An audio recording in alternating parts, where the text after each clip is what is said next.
The balloon table was part of my first range of furniture that I was designing for the studio.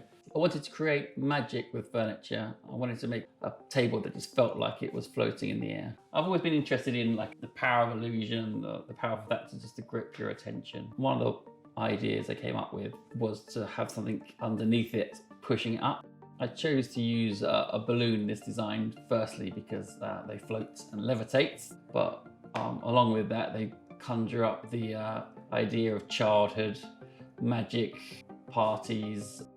The engineering challenge on this was huge. It took us like over a year of working, trial and error, prototyping to get the feel of it floating and levitating, but also be a very strong and stable structure.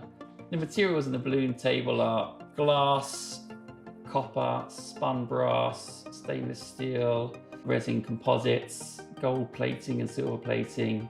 Inside there's a lot of very complicated 3D printed components which hold everything together. Another design that looks very, very simple on the outside, and if you were to x-ray it, it would be amazingly complicated on the inside.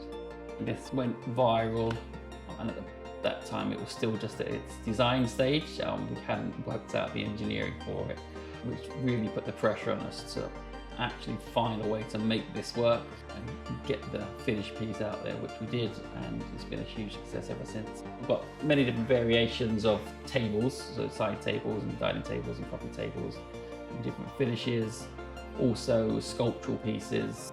The balloon table is an incredibly complex engineering challenge, but I love that it retains its simplicity and playfulness.